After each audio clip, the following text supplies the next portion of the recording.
नमस्कार दोस्तों, स्वागत है आप सभी लोगों का।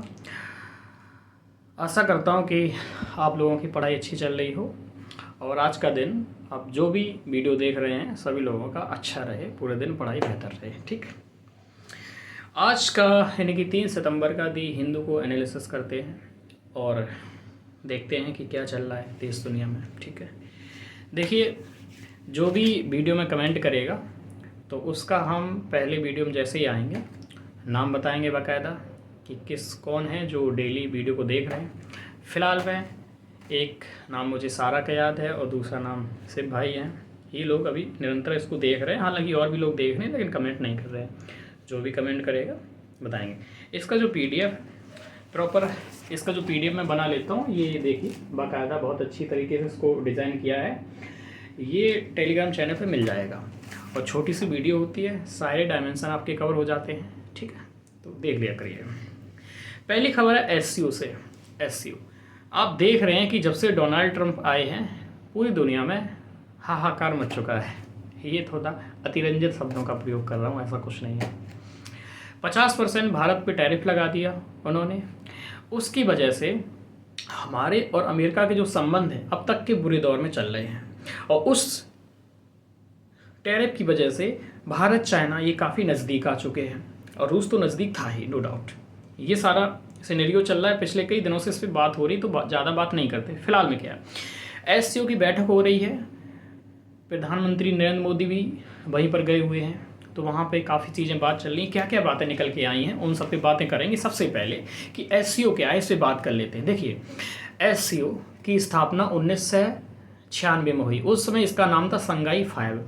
5 सदस्य थे, उन लोगों की बैठक हुआ करती थी संघाई 5। कब हुई थी? 1996 में। बस 2001 में संघाई सहयोग संगठन के रूप में इसकी स्थापना हुई, जिसे वर्तमान में कहते हैं एससीओ। तो एससीओ के रूप में स्थापना 2001 में हुई। ठीक, कौन कौन सदस्य हैं? तो इसमें चाइना है, रूस है, सेंट्रल एशिया के 4 देश हैं। टोटल 5 देश हैं सेंट्रल एशिया में, उसमें 4 देश इसके में शामिल हैं। कौन नहीं है? तो तुर्कमेनिस्तान शामिल नहीं है। ठीक है, अभी बता देता हूँ और कौन है। उसके अलावा 2017 में भारत और पाकिस्तान ऑफिशियली रूप से इसके मेंबर बन गए हैं। भारत और पाकिस्तान का वर्ष 2017 में। फिर ईरान भी इसका ऑफिशियल मेंबर बन गया है, ईरान। उसके बाद में बेलारूस। तो कुल मिलाकर के वर्तमान में जो इसके सदस्य देश हैं उनकी संख्या 10 हो चुकी है। अब सेंट्रल एशिया के कौन है? देखिए, चीन और रूस बताई दिया आपको, कजाकिस्तान है, किर्गिस्तान है, ताजिकिस्तान है, उज्बेकिस्तान है। ठीक, फिर भारत और पाकिस्तान 2017 में शामिल हुआ, ईरान शामिल हुआ और लेटेस्ट बेलारूस शामिल हो गया। ठीक, ओके। देखिए, इसमें 2 और कैटेगरी थी, एक ऑब्जर्वर की और एक डायलॉग पार्टनर की। ठीक, तो ऑब्जर्वर में मंगोलिया और अफगानिस्तान था। ठीक, इसको डिटेल में कर लीजिए क्योंकि अब बहुत रिलेवेंस है भैया, इससे क्वेश्चन आएगा पीटी में, ध्यान रखना। सारे मेंबर याद होने चाहिए। अभी क्या है कि लेटेस्ट डेवलपमेंट ये है कि ऑब्जर्वर और डायलॉग जो पार्टनर है, इन दोनों को एक कर दिया है और मिलाकर पार्टनर कंट्री नाम दे दिया है, पार्टनर कंट्री। और पार्टनर कंट्री में एक नए देश को मेंबर बना दिया है प्रेजेंट में, जो कल परसों में जो बैठक हुई है वहाँ पे, उसका नाम है लाओस। तो लाओस को पार्टनर कंट्री का 17वां सदस्य बना दिया है, 17th सदस्य बना दिया है। तो टोटल मेंबर कितने हो गए? वैसे तो मेंबर जो ऑफिशियली हैं वो तो आपके 10 हैं और ये पार्टनर हो गए, तो 17 ये और 10 वो, नहीं 27 टोटल हो गए। समझ में आई बात? तो अभी जो पार्टनर कंट्री कौन जोड़ा गया है? लाओस जोड़ा गया है। ये सारी बातें हो गई। अब थोड़ा देख लेते हैं एससीओ की प्रासंगिकता क्या है, रेलेवेंसी क्या है। देखिए, एससीओ की जब स्थापना की गई तो उसका मुख्य उद्देश्य था कि वेस्ट को सेंट्रल एशिया में आने से रोकना, यानी कि एशियाई जो देश हैं, रूस है, चीन है, सेंट्रल एशिया है, ये सब एक रहें और पश्चिम की जो ताकतें हैं, नेटो है, इसको आगे बढ़ने से रोकना, वहाँ पे इसकी प्रेजेंस ना होना। साथ ही साथ में अलगाववाद, आतंकवाद है ना, क्षेत्रवाद, इन सब चीज़ों को मिटाने के लिए इसका स्थापना की गई थी। इसके साथ ही साथ आर्थिक सहयोग, सामाजिक सांस्कृतिक सहयोग, ये सारी बातें भी होने लगी थी। ठीक है, अब क्या हुआ? रिलेवेंसी देखिए, दुनिया की 40% आबादी को रिप्रेजेंट करता है एससीओ प्रेजेंट में, 40% आबादी को, और जीडीपी लगभग 30% जीडीपी, लगभग 30% जीडीपी, लगभग 40% दुनिया की आबादी एससीओ के जो सदस्य देश हैं इनमें पाई जाती है। और ये काउंटर बैलेंस करता है नेटो को, G7 को। पहले क्या था? हेजेमनी थी G7 की, लेकिन अब क्या हुआ, हेजेमनी कम हो रही है। इधर ब्रिक्स बढ़ रहा है, मजबूत हो रहा है, इधर अब SCO मजबूत हो रहा है। तो आप देख रहे हैं पहले हमारे पास कोई विकल्प नहीं था, क्योंकि अगर G7 कुछ कर रहा है, नेटो कुछ कर रहा है, तो हम कुछ नहीं कर पाते थे, हम एक भी नहीं हो पाते थे, क्योंकि उनकी हेजेमनी थी। लेकिन अब क्या हो रहा है, G7 हम इधर SCO को मजबूत कर रहे हैं, इधर ब्रिक्स मजबूत हो रहा है, एशियाई पावर मजबूत हो रही हैं, हम उनको काउंटर बैलेंस कर पा रहे हैं। ये सारी चीज़ें हो रही हैं। हमने यहाँ पे आतंकवाद के मुद्दे को उठाया कि जो आतंकवाद का मुद्दा है कि पहलगांव में आतंकवादी हमला हुआ, हमने वो मुद्दा उठाया। बस इतना ही रेफरेंस में देखना है। इसी के साथ साथ एक जाफर एक्सप्रेस का मुद्दा है। जाफर एक्सप्रेस आतंकवादियों ने एक रेल है उसको हाईजैक कर लिया, तो ये पाकिस्तान का मुद्दा है जाफर एक्सप्रेस का। तो उसने भी अपना मुद्दा रख दिया है कि हम भी आतंकवाद से पीड़ित हैं। ये दो बातें हैं, इतना ध्यान रखना। SCO में एक आतंकवाद को लेकर एक बॉडी है उसकी, यानी कि उसी का एक सब पार्ट है, उसी के अंदर एक बॉडी है जो आतंकवाद को लेकर काम करती है। आतंकवाद को लेकर काम करती है, इट मीन्स आतंकवाद को बढ़ावा नहीं देती है, आतंकवाद को खात्मा करने के लिए, उस पर बात करने के लिए बॉडी। उसका नाम है RATS, RATS। इसका फुल फॉर्म है regional anti terrorist structure, regional anti terrorist structure, RATS। इसका हेडक्वार्टर ताशकंद में, याद रखना इसका हेडक्वार्टर ताशकंद में। अब SCO आपके लिए बहुत इंपॉर्टेंट है, इसको याद रखना पूरे को। अब वैश्विक मुद्दे वर्तमान में क्या चल रहे हैं जिस पे चर्चा हुई, पहला इजराइल गाजा वॉर, इजराइल और गाजा में जो युद्ध चल रहा उस पर चर्चा हुई। इजराइल जिस प्रकार से गाजा पर उसने निर्णय लिया है कि हम गाजा पे कंट्रोल करेंगे, बाई फोर्स, बल के माध्यम से हम कंट्रोल कर लेंगे। कुछ समय पहले ट्रंप ने कहा था, इजराइल वो काम कर भी रहा है। हालांकि इसका विरोध आपने देखा था, सभी कर रहे थे, कनाडा विरोध कर रहे थे, UK विरोध कर रहा था। वो कह रहा था कि अगर आप इजराइल यहाँ पे नहीं रुकेगा तो हम क्या करेंगे, इनको मान्यता दे देंगे, एक स्टेट की मान्यता, फिलीपींस को, ठीक है ना, क्योंकि गाजा पट्टी और वेस्ट बैंक दोनों को मिला करके फिलीपींस बनता है, ठीक है, ओके। तो इस पर चर्चा हुई। जो ईरान पे स्ट्राइक हो रहा है, USA का हुआ, इजराइल का हुआ, ईरान पे स्ट्राइक, इस पर चर्चा हुई, इन सबकी भर्त्सना की गई, निंदा की गई। अफगानिस्तान के लिए कहा गया कि एक इंक्लूसिव गवर्नमेंट होनी चाहिए, सबका साथ सबका विकास, है ना, इस तरह की कोई गवर्नमेंट होनी चाहिए जो पूरे अफगानिस्तान को सही से लीड करे। सभी की भूमिका होनी चाहिए, महिलाओं की भी भूमिका होनी चाहिए, हर एक जो इंटरेस्ट हितधारक है उनकी भूमिका होनी चाहिए। अगला SCO का एक्सपेंशन हो रहा है, ये आप देख ही रहे हो। लाओस को एक पार्टनर कंट्री ग्रुप में शामिल करना, दैट शोज कि SCO का एक्सपेंशन हो रहा है। और अब क्या हो रहा है, अब आप देख रहे हैं कि मोदी जी और शी जिनपिंग और पुतिन, ये सब लोग एक साथ आए, एक साथ फ़ोटो खिंचाई। ये मैसेज भेजने का क्या प्रयास किया जा रहा है कि आप जो कर रहे हो हम समझ रहे हैं और हम इधर अपना अलायन बना रहे हैं, संगठन बना रहे हैं, मजबूत कर रहे हैं, जो भी है। अब उधर से जो रूस, उधर से जो पश्चिम है, इनकी यूरोप वगैरह, अब ये और समझेगा कि ये लोग सब पास आ गए हैं, अब इन पे और प्रतिबंध लगा, क्योंकि ट्रंप ने तो बोला ही था, ट्रंप ने तो बैन लगा ही दिया, प्रतिबंध लगा दिया 50%। ऊपर से ये जो यूरोप के देश हैं उनसे भी कह रहा था, प्रेशर डाल रहा था कि आप लोग भी बैन, मतलब कि प्रतिबंध लगाओ इंडिया वगैरह पे। अब देखो कुछ चीज़ें और समीकरण बदलेंगे, समझो कि आगे देखो। अब शी जिनपिंग ने क्या कहा है, तो शी जिनपिंग ने कहा कि एक ये जो कोल्ड वॉर की मेंटेलिटी है, इससे अमेरिका को बाहर आना चाहिए। कोल्ड वॉर की मेंटेलिटी, जैसे कहीं ना कहीं उसने सीधा ये कहा कि जो ये संगठन बना रहे हैं, जैसा नेटो बना रहे हैं, इधर क्वाड बना लिया, इधर ऑकूस बना लिया, ठीक है ना, UK, ऑस्ट्रेलिया और अमेरिका, फिर क्वाड में 4 देश हैं, नेटो है। और ग्लोबल गवर्नेंस इनिशिएटिव लाने की बात की गई है जिनपिंग द्वारा, ग्लोबल गवर्नेंस इनिशिएटिव। अगला है SCO का एक डेवलपमेंट बैंक भी होना चाहिए, और साथ ही साथ हम सहायता भी देंगे मेंबर कंट्री को। SCO का एक डेवलपमेंट बैंक होना चाहिए। ये सारी बातें कही इन्होंने, लेकिन प्रॉब्लम कहाँ आ रही, जो बेल्ट एंड रोड इनिशिएटिव है, BRI, हमने उसमें खारिज शामिल होने से मना कर दिया। क्यों कर दिया, देखिए अब चुनौती क्या है इस पर देख लेते हैं। लाभ तो काफ़ी दिख रहे हैं, चुनौती का, चुनौती पहली है BRI, जो अब इसका ब्रिटेन, इसका जो चीन है, इसका BRI है, बेल्ट एंड रोड इनिशिएटिव। इसी का एक छोटा सा पार्ट है CPEC, जो चाइना पाकिस्तान इकोनॉमिक कॉरिडोर, जो कि आपका जो चीन है, चीन का एक प्रांत है कास्कार से होता हुआ सीधा जो उसका ग्वादर पोर्ट है ना पाकिस्तान का, अरब सागर में, वहाँ तक जा रहा है रोड। और ये भारत की जो POK है वो तो हमारा, ऐसी भी बात है, तो POK से होकर ये गुजर रहा है, तो यानी कि हमारी संप्रभुता का उल्लंघन हो रहा है और चाइना इसका उल्लंघन कर रहा है। इसीलिए हमने BRI में अभी तक शामिल नहीं हुए। इंडिया एकमात्र ऐसा देश है यहाँ पे इस क्षेत्र में जो शामिल नहीं हुआ उसमें, तो ये एक चैलेंज है। अगला चैलेंज है कि SCO वर्सेस क्वाड, हम क्वाड में भी शामिल हैं, जिसमें जापान, ऑस्ट्रेलिया, भारत और अमेरिका है, तो क्वाड को कैसे बैलेंस करोगे, SCO को कैसे बैलेंस करोगे, ठीक है। एक I2U2 में भी है, इंडिया, इजराइल, अमेरिका और UAE इसका मेंबर है। तो I2U2 एक संगठन है हम लोगों का। इंडो पैसिफिक पॉलिसी है, इंडो पैसिफिक, इंडो में इंडिया, पैसिफिक में अमेरिका, दोनों इंडो पैसिफिक, ठीक है ना। तो अब ऐसा तो है नहीं कि हम सीधे इधर चले जाएं चीन के साथ, हमें इसको भी मैं बैलेंस करना, तो कैसे करेंगे, ये चैलेंज आएगा। और कहीं ना कहीं सीधी बात है, ये जो संगठन है anti-US संगठन है, anti-US, तो ये सारी चीज़ें हैं। और अब तो सीधा दिख रहा है कि anti-US सीधी तरीके से जा रहा है, तो ये बैलेंस करने का प्रॉब्लम रहेगा। इसका PDF आपको जर्नी टू IAS फीचर्स से मिल जाएगा, ठीक है। वीडियो पसंद आए तो लाइक कर देना, कमेंट कर देना, ताकि अगला नाम आपका लेंगे, ठीक है। अगला है, एक PIL दायर की गई है सुप्रीम कोर्ट में। सुप्रीम कोर्ट में एक याचिका दायर की गई है, जिसमें कहा गया जो E20 है, एथेनॉल ब्लेंडिंग जो 20 है, इसको लेकर एक याचिका दायर की गई और सुप्रीम कोर्ट ने उसको खारिज कर दिया है। मामला क्या है, मामला ये देखिए, हम अपनी ज़रूरतों का 85% से ज़्यादा तेल आयात करते हैं, उस पर निर्भर है। तो हमने क्या किया, हमें कैसे भी करके आयात कम करना है, ठीक है। तो हम कई सारे प्रोग्राम चला रहे, उसी में से एक ये है कि E20 का मतलब है कि एथेनॉल को पेट्रोल में ब्लेंड करना है, उसमें मिलाना है, कितना 20, यानी 20%, यानी कि 100% तेल है उसका यूज़ हो रहा है, उसमें 80% पेट्रोल होगा, गैसोलीन होगा, और 20% एथेनॉल होगा। एथेनॉल को हम पता है बना लेते हैं, गन्ने से बना लेते हैं, चावल से बना लेते हैं, मक्का से बना लेते हैं, कई सारी चीज़ें होती हैं उनसे बनाते हैं।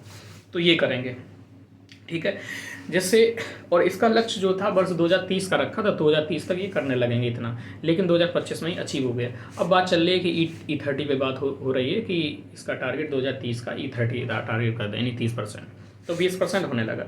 अब ये एक याचिका दायर की गई है, पिटीशन फाइल की अक्षय मल्होत्रा के द्वारा। उन्होंने क्या कहा, अभी आपसे मैंने पिछली वीडियो जो थी, अभी 10-15 दिन पहले एक वीडियो थी, उसमें मैंने आपको बताया था कि जो चैलेंज आ रहा है, उसमें एक चैलेंज ये और आ रहा था, जो पुरानी गाड़ियाँ हैं, पुरानी गाड़ियों के जो इंजन है वो इस तरह से डिज़ाइन नहीं हुए हैं कि एथेनॉल का उनमें प्रयोग किया जा सके। और एथेनॉल का प्रयोग हो रहा है तो उससे उनके इंजन ख़राब हो रहे हैं, उनकी दक्षता कम हो रही, ख़राब हो रहे हैं। और जो इंश्योरेंस की कंपनी है वो भी हाथ खड़े कर दे रही, भैया हमने तो एथेनॉल को ध्यान में रख के बनाया ही नहीं था इंजन, आप एथेनॉल डालोगे, उसमें प्रयोग करोगे तो ख़राब हो जाएगी, हम आपको सुरक्षा नहीं देंगे। उन्होंने भी हाथ खड़े कर दिए थे, वही केस आ गया हुबहू। ये बात चल रही थी कि ऐसा ये प्रॉब्लम आ रही है, ठीक है, लेकिन वही केस भी आ गया। इन्होंने कहा पहली बात की, देखिए एथेनॉल जो E20 ब्लेंडिंग जो हो रही है, ये राष्ट्रीय एक नेशनल पॉलिसी है, हम इसका विरोध नहीं कर रहे हैं, ठीक है, हम सीधे इस पक्ष में हैं, ठीक है, लेकिन हमारी कुछ समस्या है। हमारी समस्या क्या है, हमें पेट्रोल का एक अल्टरनेटिव होना चाहिए, यानी कि एथेनॉल का अल्टरनेटिव होना चाहिए। इसका मतलब ये है कि एथेनॉल ब्लेंडिंग वाला भी आप चलाइए, और एक विकल्प ये रखिए कि हमें शुद्ध रूप से पेट्रोल मिल जाए जिसमें एथेनॉल ना हो। ये क्यों कहा, ये इन्होंने ये कहा, इसलिए कहा क्योंकि अप्रैल 2023 से पहले के जो इंजन हैं गाड़ियों के, वो इस तरह से डिज़ाइन ही नहीं है कि उसमें एथेनॉल मिला के चलाया जा सके। उसके बाद के तो चलाए जा रहे हैं, जिससे उनकी दक्षता कम हो रही है, परेशानी हो रही है, इंजन ख़राब हो रहे हैं, ये कहा उन्होंने। ये सही भी है कहीं ना कहीं, क्योंकि अमेरिका जैसा देश है, वहाँ भी ये चल रहा है, लेकिन वहाँ पे ऑप्शन है, आपको विकल्प वहाँ दे दिया अमेरिका ने, लेकिन उसने क्या किया, उस पर टैक्स बढ़ा दिया, यानी कि पेट्रोल आपको महंगा मिलेगा और पेट्रोल जो एथेनॉल वाला मिलेगा थोड़ा सस्ता मिलेगा। तो कम से कम ये पॉलिसी तो हो सकती है कि उस पर महंगा कर दो, क्योंकि अब उनकी गाड़ियों का क्या होगा जो अप्रैल 2023 से पहले की हैं, ये भी तो आपको सोचना होगा ना, ठीक है। तो हमारे जो अटॉर्नी जनरल हैं आर बेकन ड्रमड़ी, तो भारत सरकार को रिप्रेजेंट वही करेंगे, जाहिर सी बात है। तो उन्होंने कहा कि ये नेशनल पॉलिसी है, ये फालतू में इसका विरोध कर रहे हैं, इससे लाभ हो रहा है, किसानों की आय बढ़ रही है, हमारा जो विदेशी मुद्रा भंडार है वो नहीं खर्च हो रहा, क्योंकि आयात कम करना पड़ेगा हमें तेल का, कार्बन इमिशन कम होगा, क्योंकि ये इको फ्रेंडली होती है काफ़ी तौर पर, है ना, इस वजह से ये इन्होंने आर्गूमेंट दिया। हालांकि फिर सुप्रीम कोर्ट ने इस याचिका को खारिज कर दिया, बोल दिया ये एग्जीक्यूटिव का मामला है, कारपात का मामला है, वो देखेगी, ये राष्ट्र हित में है क्या है वो देखेंगे, हम ऐसे नहीं करेंगे, क्योंकि सेपरेशन ऑफ पावर जैसी भी कोई चीज़ होती है, हम ये मामले नहीं देखेंगे, ठीक है ना। ये सारी चीज़ें बताई उन्होंने। दूसरी खबर क्लियर, ओके। अब देखते हैं आगे क्या होता है, हालांकि अभी तो कुछ है नहीं।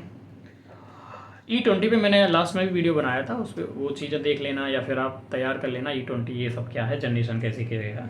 एक आदिवासी भाषा अनुवाद करने के लिए एक ऐप लॉन्च किया गया है, आदिवासी की भाषाओं को अनुवाद करने के लिए, आदिवाणी ऐसे क्वेश्चन आ जाते हैं, ठीक है। आदिवाणी ये क्या करेगा, ये करेगा जो आदिवासियों की जो भाषाएं हैं उनको हिंदी और इंग्लिश में अनुवाद करेगा, कन्वर्ट करेगा, ठीक है ना, इसलिए ताकि उनसे हम संबंध बना सकें, और भी चीज़ें हैं। तो फेज़ 1 में 6 भाषाओं को लिया गया, फेज़ 1 में 6 भाषाएं कौन है याद रखना, गोंडी है, भीली है, मुंडारी है, संथाली है, कुई है, गारो। कौन कौन? गोंडी, भीली, मुंडारी, संथाली, कुई और गारो, ये 6 भाषाएं हैं। इससे लाभ होगा कि जो जनजातियां हैं उनके लिए जो योजनाएं बनाई जाती हैं वो अपनी भाषाओं में जान सकेंगे, क्योंकि हिंदी इंग्लिश उन्हें आती नहीं, भाषा में जान सकेंगे। हमारा संपर्क उनसे बढ़ेगा, कल्चरल संबंध ज़्यादा बढ़ेंगे, हम योजनाएं जो ले जाएंगे वो जानेंगे, उनका योजनाओं का लाभ होगा, समावेशी विकास होगा, सबका साथ सबका विकास, है ना, ये सारी चीज़ें। चैलेंज क्या? चैलेंज ये है कि ऐप तो बना दिया, लेकिन हर एक क्षेत्र में रिमोट एरिया है, वहाँ पे नेट की एक्सेस नहीं हो पाता, इंटरनेट नहीं एक्सेस हो पाता है, ठीक है। पॉलिसी ऐप तो बना दिया, ऐप को चलाने के लिए जो डिजिटल साक्षरता चाहिए वो नहीं है, डिजिटल गैप ज़्यादा है, ये सारी चीज़ें आई हैं, है ना, पढ़े लिखी चीज़ें, तो ये प्रॉब्लम आएंगी। हालांकि ये पीटी के लिए ठीक है, मेंस के लिए जैसा कुछ नहीं है। हाँ, यहीं पे आप एक ऑप्शन दे सकते हो कि जो प्रोजेक्ट स्टारलिंक जो आ रहा है, जो रिमोट एरिया में भी आपको एक्सेस देगा इंटरनेट की, वो हो जाएगा। लेकिन प्रॉब्लम ये आती है कि इतना महंगा इंटरनेट होगा कि आज आदिवासी कैसे यूज करेंगे, वो तो 4000 में आपको रिचार्ज होगा 1 महीने का, उतने में तो खाना पीना हो जाता है सबका। अगला चलिए, एक केस आया है Pramati educational and cultural trust case. क्या नाम है? Pramati educational and cultural trust case 2014 का है, ठीक है। इसमें क्या था? देखिए, अभी एक बात आई है, इस केस में ये कहा था कि जो अल्पसंख्यक संस्थाएं हैं, अल्पसंख्यक शैक्षणिक संस्थाएं हैं, ठीक है ना, इनको राइट टू एजुकेशन एक्ट वर्ष 2009 में जो आया था उससे बाहर रखा जाएगा। यानी कि राइट टू एजुकेशन एक्ट जो माइनॉरिटीज़ की जो एजुकेशनल इंस्टीट्यूशन उन पे लागू नहीं होगा, वर्ष 2014 में ये कहा था। अब क्या हुआ? अब इसमें बात आई है कि ऐसा क्यों नहीं, ऐसा कैसे नहीं होगा, ये होगा, ठीक है ना। होगा, क्या होगा? अब ये कहा जा रहा है कि इसमें कई सारे लूपहोल्स देखे जा रहे हैं, तो ये बड़ी बेंच को रेफ़र किया जाएगा। उस समय 5 जजों की बेंच थी, तो जाहिर सी बात है 7 जजों की बेंच को रेफ़र किया जाएगा और फिर देखा जाएगा इसमें क्या किया जा सकता है। मामला क्या है? मामला ये चल रहा है, मामला क्या चल रहा है? ये चल रहा है कि राइट टू एजुकेशन एक्ट 2009 है, उसमें ये बात कही गई है कि जो टीचर होंगे उनका मिनिमम जो एलिजिबिलिटी क्राइटेरिया होगा ना, वो टेट तो होगा ही, टीचर एलिजिबिलिटी टेस्ट, कम से कम टेट तो होगा ना। लेकिन जो माइनॉरिटीज़ की जो संस्थाएं हैं, इनमें टेट भी नहीं लोग करते हैं, उनको टीचर बना देते हैं, किसी को भी टीचर उठा के बना दिया, तो कम से कम कुछ तो न्यूनतम योग्यता होगी जिसको टीचर बनाया जाएगा। और जो राइट टू एजुकेशन एक्ट है, ये तो सबके लिए है ना, शिक्षा का अधिकार सभी के लिए है, तो कुछ लोगों को वंचित क्यों किया जाए, ठीक है ना। तो ये सारी चीज़ें हैं। तो राइट टू एजुकेशन एक्ट देखिए इसमें क्या क्या है, ठीक है। और साथ ही साथ रिजर्वेशन का एक इशू आ रहा है। देखिए, राइट टू एजुकेशन एक्ट 2009 का ये फ्री एंड कंपलसरी एजुकेशन करता है कि अनिवार्य शिक्षा होगी और निःशुल्क शिक्षा होगी, किसके लिए? 6 से 14 वर्ष के जो भी बालक बालिका हैं उनके लिए, ठीक। इसका एक सेक्शन इंपॉर्टेंट है, section 12 clause 1 sub clause C, section 12 clause 1 sub clause C. इसने ये कहा है कि जो ये कहता है कि 25% आरक्षण जो होगा वो दिया जाएगा। यानी कि जो सरकार संस्थाओं को सहायता नहीं देती है, निजी संस्थाएं भी हैं, वो भी 25% अपनी सीटें जो वंचित वर्ग हैं समाज के उनके लिए आरक्षित करेंगे, ठीक है। तो राइट टू एजुकेशन एक्ट आपने इतना देखा, ठीक है। यहाँ क्या हो रहा है? और साथ ही साथ आर्टिकल 21A क्या कहता है? ये एक शिक्षा का अधिकार, एक मौलिक अधिकार है। आर्टिकल 21A कह रहा है, ये भी देख लिया। आर्टिकल 30 क्लॉज 1 क्या है? इसमें कहा गया कि माइनॉरिटीज़ हैं अपने शैक्षणिक संस्थान की स्थापना कर सकते हैं, उनके प्रबंधन करने का अधिकार है। जो अल्पसंख्यक हैं वो अपनी शैक्षणिक संस्थानों की स्थापना कर सकते हैं, उनको मैनेजमेंट कर सकते हैं, प्रबंधन कर सकते हैं। ये सारी बातें हुई। अब प्रामती केस क्या है 2014 का? तो 2014 का जो प्रामती केस है उसमें सीधा ये कह दिया था राइट टू एजुकेशन एक्ट 2009 इस पे लागू नहीं होगा। किस पे लागू नहीं होगा? जो माइनॉरिटीज़ की संस्थाएं हैं उन पे लागू नहीं होगा। इसके पीछे हवाला क्या दिया? हवाला ये दिया था कि आर्टिकल 30 क्लॉज 1 जो है उसमें कहा गया कि माइनॉरिटीज़ की जो एजुकेशनल संस्थाएँ हैं वो अपनी स्थापना कर सकते हैं, उनकी प्रबंधन कर सकते हैं, कैसे मैनेजमेंट करना, उनको ऑटोनॉमी थी, ठीक है ना। तो इसका हवाला दिया गया था। और विशेषकर इस पर जो धारा 12 है, 12 क्लॉज 1 सब क्लॉज जो सी है ये लागू नहीं होगी। इसका मतलब है कि जो वंचित वर्ग के लोग हैं उनको रिजर्वेशन नहीं मिलेगा, 25% जो सीटें आरक्षित करनी हैं वो नहीं मिलेंगी। इसलिए 5 जजों की बेंच थी, आर्टिकल 30(1) का हवाला दिया था, ये बात कही थी।